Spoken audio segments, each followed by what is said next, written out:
In conclusione, come vi avevo promesso fin dall'inizio, posso scegliere se volete raccogliere delle domande da rivolgere ai relatori. Abbiamo 15 minuti, non tanto di più, per cui prego, se c'è qualcuno magari si può avvicinarsi qui, anche quelli che stanno lassù, se vogliono magari rivolgere qualche domanda devono avvicinarsi, scendere e magari velocemente con domande il più possibile brevi, qualificandovi e preferibilmente indicando quale sia il relatore a cui volete rivolgere la domanda. Oppure vuole raccogliere lei? Perfetto. Ah, vuole parlare? Non avevo capito se volevo offrirsi volontario. Allora veniamo più lontano dalla cassa perché altrimenti disturba. Nome? Mi chiamo Cristiano D'Arturo, sono cittadino sussanese di origine vicentina, ma sono soprattutto cittadino onesto. E non cittadino italiano a livello ideologico. Ecco. Sì, però domande breve, mi scusi. Se lei non mi faccia parlare per un minuto è così. Abbiamo sentito che bisogna cambiare, bene, Ciambini io decidiamo del tutto. Cominciamo a cambiare stasera. Chiediamo a Sossano di adeguarsi alla risoluzione 342 come gli altri 10 comuni italiani.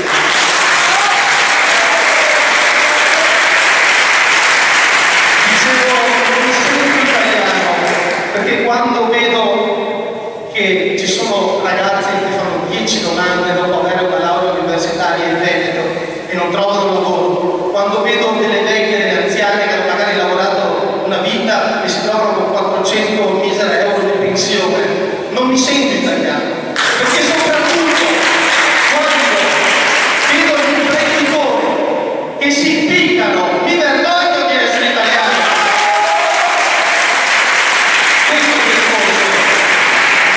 Mi dispiace che il signor Fracasso, scusi, non ci conosciamo stasera.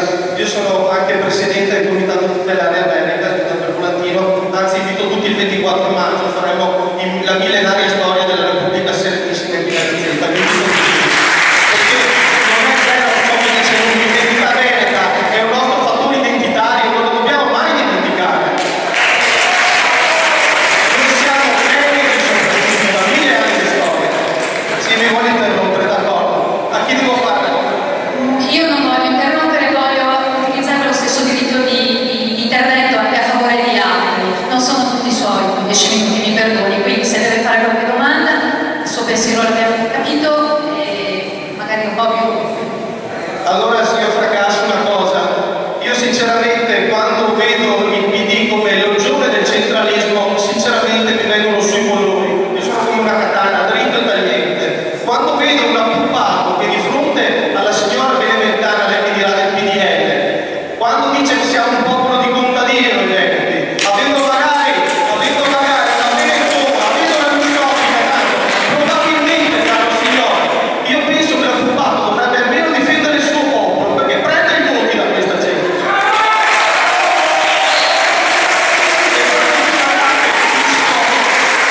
Il signor Visco che ha 3 condanne penali in giudicato, quindi per condanne definitive, come ministro a dire che praticamente il nostro grado di civiltà e culturale è praticamente in funzione della bassa cultura che abbiamo, perché la nostra cultura può insegnare a questa gente, capisce?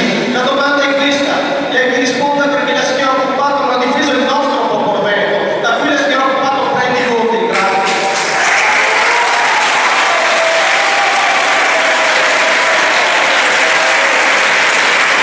Rispondete subito la mano? Posso metterlo? No, vabbè, dai, era uno stimolo per l'intervento rivolto a Fracasso. C'è qualcun altro? Mi avvicino io? Nessun altro? Magari brevi, ripeto, Domanda molto sintetica. Innanzitutto dei miei tempi di iniziativa mi chiamo Fabio Panina, vengo faccio i complimenti al presidente onorario del discorso di prima, però voglio fare una domanda a Veneto che tiene molto in su. Io lavoro 4-5 ore al giorno per pagare le spese. Le spese dello Stato in questo momento ci sono molti dipendenti pubblici che prendono stipendi che sono oltre le medie europee per il volontariato. Chiedo perché non toccare questi stipendi? Mi riferisco in particolare a segretari comunali, funzionari d'area. Questi prendono stipendi veramente troppo alti, oltre la media europea, oltre la media. Avete il coraggio di cambiare questi stipendi?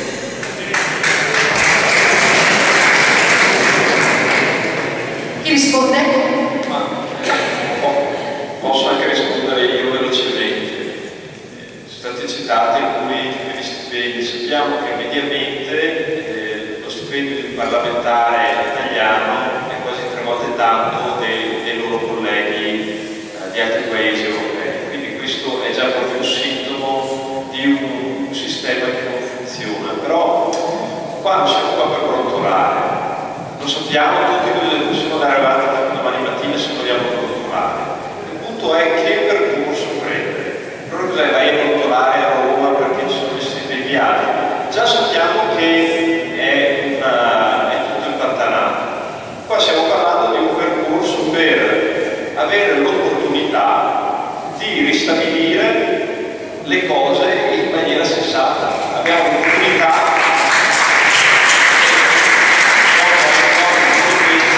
di non commettere gli stessi errori, di fare un po' in colla dall'Italia, ma magari guardare alla Svizzera o guardare alla nostra storia della Repubblica Veneta per migliorare queste cose. Però al momento, così nelle cose attuali, è utile controllare cose che sappiamo tutti quanti. Bisogna guardare al percorso e concentrarsi su quello e arrivarci il prima possibile.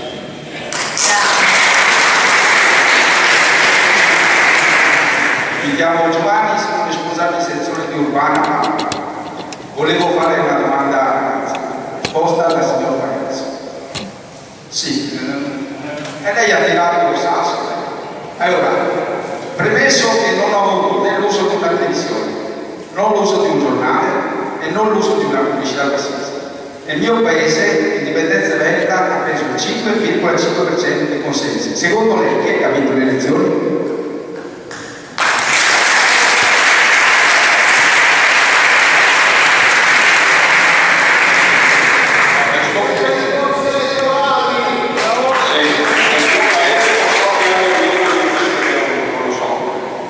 Nel Veneto sappiamo che sono andate anche in Italia, quindi no.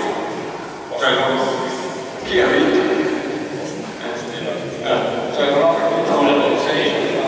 Io scusa, posso un problema.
Stefano Durante, premetto una cosa: il diritto all'autodeterminazione dovrebbe essere sempre esercitato a prescindere dai voti.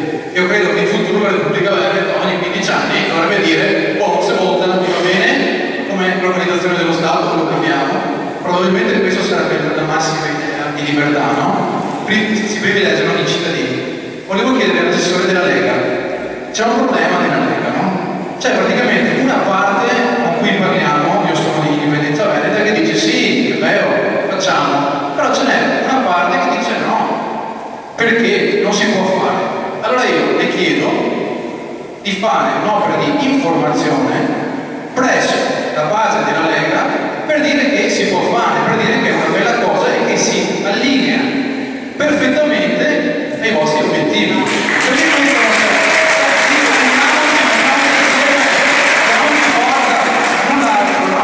Diamoci forza, mettiamoci assieme, perché se no, voglio dire, ci sono delle contraddizioni. Ci trovano tante persone della Lega che dicono di no, non si può fare, non è possibile, cioè questa cosa veramente ci lascia basiti, non è comprensibile.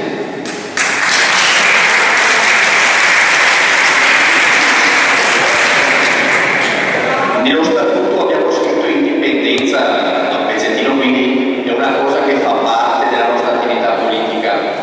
Quello che qualcuno probabilmente dice quando si parla è che si crea un percorso effettivamente fattibile, una cosa che non sia un percorso non praticabile, e quello che la Commissione sta peraltro studiando, ma a qualsiasi iniziativa che va verso l'indipendenza, anche la mozione Valdegameri, che appunto adesso si è aggregato a questo tipo di pensiero, noi la voteremo e voteremo sì in Consiglio regionale tranquillamente. Non abbiamo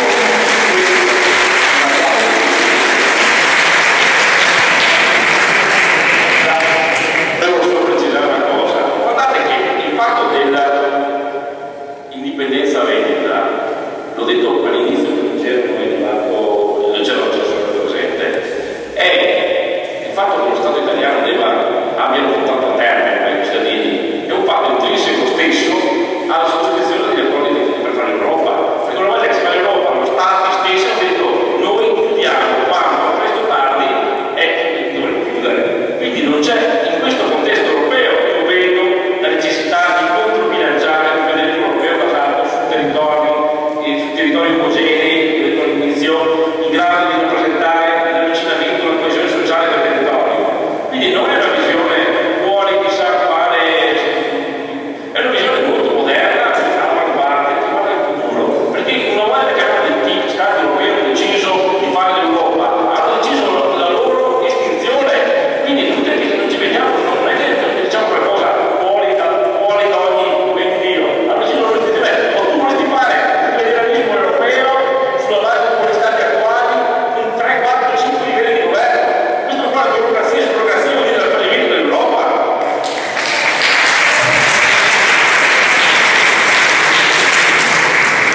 Ci sono degli ultimi commenti che volete fare, che i nostri relatori vogliono fare a caso? Prima di chiudere, siamo veramente chiusi. Posso fare una domanda io, perché tu sei stato filtrato. La domanda voglio farla all'assessore, perché obiettivamente quello che ha detto lui poc'anzi, che ho ascoltato con molta attenzione, è un po' il leitmotiv che sento ripetere dai suoi amici della Lega, che non si devono seminare illusioni. Mi vuoi spiegare quali illusioni io ho seminato stasera? Dove ti chiedo queste illusioni? Allora, e dopo, la questione giuridica e la questione politica, l'avete mai esaminata in modo serio, sapendo che l'una non prevale sull'altra, come vi ho già accennato prima? Per quello che può valere un dibattito, questo non è un consenso tecnico. Andatevi a leggere la sentenza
chiamiamola